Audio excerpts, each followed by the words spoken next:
Hello students, today's topic is molecular weight of macromolecules. आज का topic है macromolecule यानी पॉलीमर्स का अणुभार।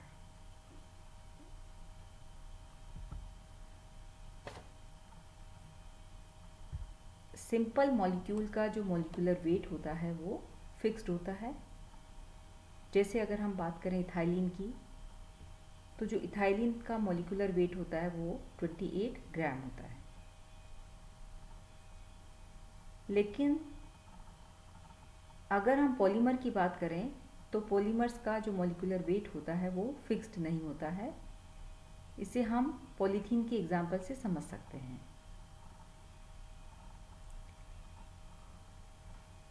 पॉलीथीन में जो मोनोमर यूनिट्स होती हैं वो इथीन होती हैं और एन की वैल्यू पर डिपेंड करता है मॉलिक्यूलर वेट। अगर एन की वैल्यू 500 है तो मॉलिक्यूलर वेट होगा 14,000 ग्राम। लेकिन अगर एन की वैल्यू बढ़ करके 550 हो जाती है तो मॉलिक्यूलर वेट हो जाता है 15,400 ग्राम। इसी प्रकार से एन की वैल्यू अगर 600 हो जाती है तो मॉलिक्यूलर वेट 16,800 ग्राम हो जाता है।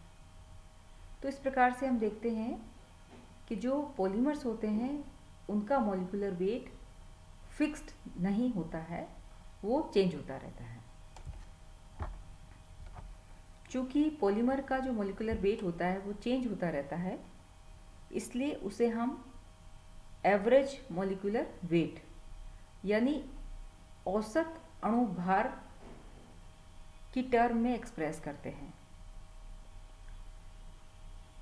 जो औसत मॉलिक्यूलर वेट है, एवरेज मॉलिक्यूलर वेट है, इसको हम दो प्रकार से समझ सकते हैं या हम इसे दो प्रकार से एक्सप्रेस कर सकते हैं। Number 1, number average molecular wait means संख्या औसत अणुभार, और दूसरा हो जाएगा वेट एवरेज मॉलिक्यूलर वेट यानी भार औसत अणुभार।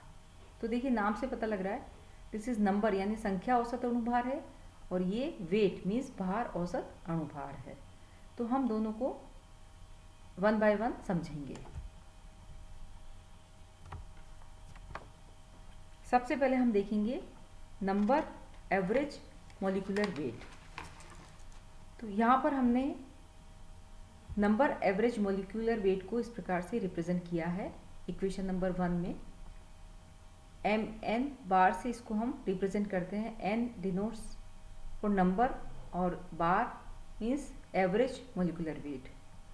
तो नंबर एवरेज मॉलिक्यूलर वेट के लिए यहाँ हम मानते हैं कि N1 नंबर वाले मॉलिक्यूल्स का मॉलिक्यूलर वेट M1 है। इसी प्रकार से N2 नंबर वाले मॉलिक्यूल्स का मॉलिक्यूलर वेट M2 है एंड सो ऑन, यानी N3 का M3 होगा, N4 का M4 होगा, इस प्रकार से। तो N1 मॉलिक्यूल्स का वेट कितना होगा? N1 M1 यानी N1 को हम M1 से मल्टीप्लाई करेंगे तो ये आ जाएगा molecular weight of N1 molecules. इसी प्रकार से N2 मॉलिक्यूल्स का जो मॉलिक्यूलर वेट होगा वो होगा N2 M2 के बराबर एंड सो ऑन। तो नंबर एवरेज मॉलिक्यूलर वेट किसके बराबर होगा? Weight of all molecules. तो ये वेट ऑफ N1 मॉलिक्यूल हो गया plus weight of N2 molecule हो गया and weight of N3 molecule हो गया एंड सो ऑन। तो this is the weight of all molecules. और वेट ऑफ ऑल मॉलिक्यूल्स को हमने डिवाइड किससे किया है? Divided by number of molecules. यहाँ पर N1 N2 N3 ये क्या है? नंबर ऑफ मॉलिक्यूल्स को रिप्रेजेंट करते हैं। यहाँ हम इसको इस प्रकार से लिख सकते हैं कि Mn bar equal to summation Ni Mi divided by summation Ni। यहाँ पर जो I है वो I1 2 3 एंड सो ऑन के बराबर होता है। इसीलिए जो नंबर एवरेज मॉलिक्यूलर वेट होगा वो हो जाएगा इसके बराबर, यानी हम N1 मॉलिक्यूल्स के molecular weight plus N2 molecules के molecular weight plus N3 molecules के मॉलिक्यूलर वेट, इन सभी को अगर हम जोड़ दें और उसको हम डिवाइड कर दें टोटल नंबर ऑफ मॉलिक्यूल से, तो हमें नंबर एवरेज मॉलिक्यूलर वेट प्राप्त हो जाएगा।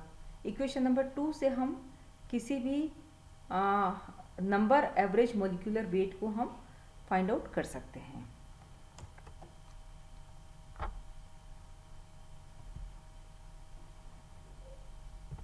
सेकेंड हम बात करेंगे वेट एवरेज मॉलिक्यूलर वेट के बारे में, यानी भार औसत अणुभार के बारे में। भार औसत अणुभार की गणना के लिए, कैलकुलेशन के लिए यह आवश्यक होता है कि पॉलीमर के कुल मॉलिक्यूलर वेट में प्रत्येक मॉलिक्यूल के मॉलिक्यूलर वेट का कितना कंट्रीब्यूशन है, यानी टोटल मॉलिक्यूलर वेट में प्रत्येक ईच मॉलिक्यूल्स के मॉलिक्यूलर वेट का कंट्रीब्यूशन हम देखते हैं। यदि किसी पॉलीमर के जो विभिन्न मैक्रो मॉलिक्यूल्स हैं, क्योंकि आप जानते हैं कि कई सारे मैक्रो मॉलिक्यूल या पॉलीमर का जो निर्माण होता है वो टोटल मॉलिक्यूल्स के मॉलिक्यूलर वेट को जोड़ने से होता है। तो विभिन्न मैक्रो मॉलिक्यूल्स के मॉलिक्यूलर वेट अगर M1, ये देख रहे हैं आप, M1, M2 और M3 हों और उनके जो वेट हैं, उनके जो भार हैं वो अगर M1, M2 और M3 हो, ऐसी स्थिति में वेट एवरेज मॉलिक्यूलर वेट को हम रिप्रेजेंट करते हैं MW बार से, और MW बार किसके बराबर होगा, M1 इंटू M1 और plus M2 M2 plus M3 M3 and so on, divided by M1 plus M2 plus M3 and so on. यहाँ पर M क्या है, यहाँ पर M is the weight of each molecular species, यानी प्रत्येक आणविक प्रजाति का भार है। और N1 और N2 N3 ये तो आप जानते ही हैं, denotes the number of the molecule of the molecular weight M1, M2 और M3, यानी M1 मॉलिक्यूलर वेट वाले की संख्या कितनी है N1, M2 की संख्या कितनी है N2 और M3 की संख्या कितनी है N3, जो हमने नंबर एवरेज मॉलिक्यूलर वेट में देखा था। अब यहाँ पर केवल क्या आपको ध्यान रखना है कि जो M आपने लिखा है, M क्या है, weight of each molecule. Weight of each molecule किसके बराबर होगा, N1 M1 के बराबर। सिमिलरली M2 किसके बराबर होगा, N2 M2 के बराबर, और M3 किसके बराबर होगा, N3 M3 के बराबर। अब इन वैल्यूज़ को अगर हम M1 M2 M3 की वैल्यू को अगर हम इस इक्वेशन नंबर 3 में सब्सटीट्यूट करेंगे तो केवल आपको यहाँ पर क्या लिखना है, M की जगह क्या लिखना है, N इंटू M, मीन्स अगर M1 है तो N1 M1, M2 है तो N2 M2, N3 है तो N3 M3। तो ये जो मान है M1 M2 और M3 के जो मान है वो आपको यहाँ से इक्वेशन नंबर 3 में सब्सटीट्यूट करना है। तो देखिए M1 तो ऑलरेडी है ही यहाँ पर, और अगर हमने M1 की वैल्यू लिखी है, M1 किसके बराबर है, M1 वापस से N1 और M1 के बराबर है। तो N1 M1 और M1 ऑलरेडी है तो M1 स्क्वायर हो जाएगा यहाँ पर। तो देखिए N1 आ गया, N1 M1 और M1 पहले से ही था। M1 की वैल्यू अगर हमने N1 M1 लिखी है तो ये हो जाएगा N1 M1 स्क्वायर, प्लस इसी प्रकार से M2 की वैल्यू हो जाएगी N2 M2, तो ये हो जाएगा N2 M2 स्क्वायर, और M3 की वैल्यू हो जाएगी N3 M3, तो ये हो जाएगा N3 M3 square and so on, divided by वही m1 plus m2 plus m3 है, तो m1 की जगह आप n1 m1 plus n2 m2 plus n3 m3 plus and so on. तो इसे आप लिख सकते हैं M W bar equal to हो जाएगा summation N I M I square upon N I M I. और आप यहाँ पर देखते हैं कि आपको ये जो इक्वेशन नंबर 4 प्राप्त हो रही है, जो ये रिप्रेजेंट कर रही है वेट एवरेज मॉलिक्यूलर वेट को। तो आपने देखा कि नंबर एवरेज मॉलिक्यूलर वेट की वैल्यू क्या थी, summation N I M I upon summation N I था। आपने इससे पहले जो निकाला था उसमें आपने देखा था कि वेट एवरेज मॉलिक्यूलर वेट केवल नंबर एवरेज मॉलिक्यूलर वेट जो है वो simple summation N I M I upon summation N I था। But weight average molecular weight जो इक्वेशन नंबर 4 में हमें मिला है वो है N I M I square upon summation N I M I. तो जो इक्वेशन नंबर 2 जिसमें हमने नंबर एवरेज मॉलिक्यूलर वेट निकाला था और इक्वेशन नंबर 4 जिसमें हमने वेट एवरेज मॉलिक्यूलर वेट निकाला है, तो हम ये देखते हैं कि जो weight average molecular weight is always greater than the number average molecular weight. तो इस प्रकार से स्टूडेंट्स ये बहुत सिंपल है और आप इन दोनों को केवल इनके फॉर्मूला को याद करके ही आप इनको लिख सकते हैं और इससे रिलेटेड हम कुछ न्यूमेरिकल प्रॉब्लम्स भी देखेंगे।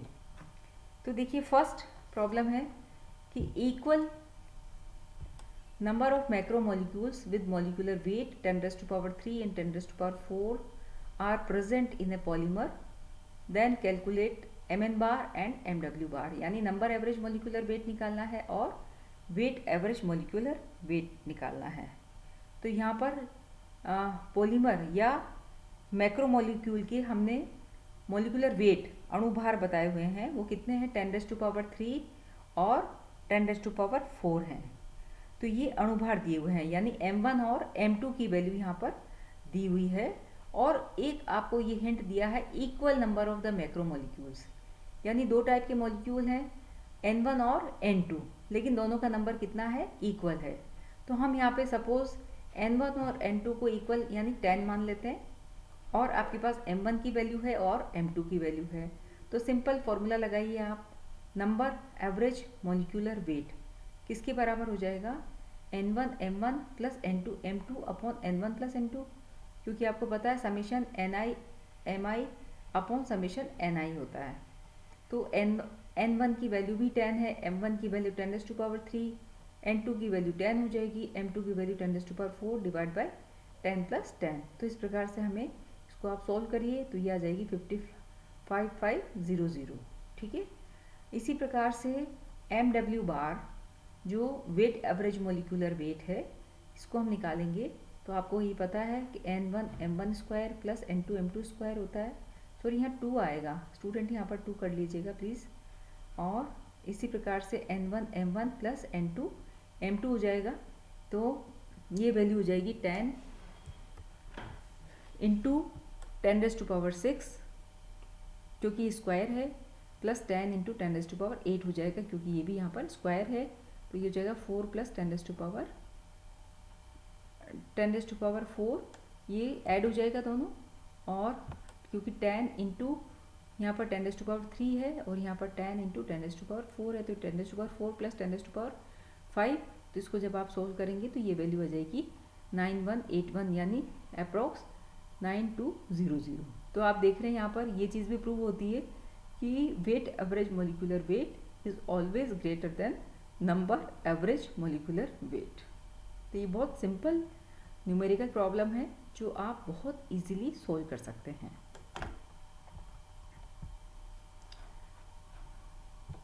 नेक्स्ट देखिए कि if a polymer consist of equal quantity of macromolecules having molecular weight 10⁻³ and 10⁻⁴, then calculate mw bar and mn bar. अब यहाँ पर क्या दिया है कि यदि पॉलीमर के 10⁻³ और 10⁻⁴ मॉलिक्यूलर वेट यानी अणुभार वाले मैक्रोमोलिक्यूल की समान मात्रा उपस्थित हो।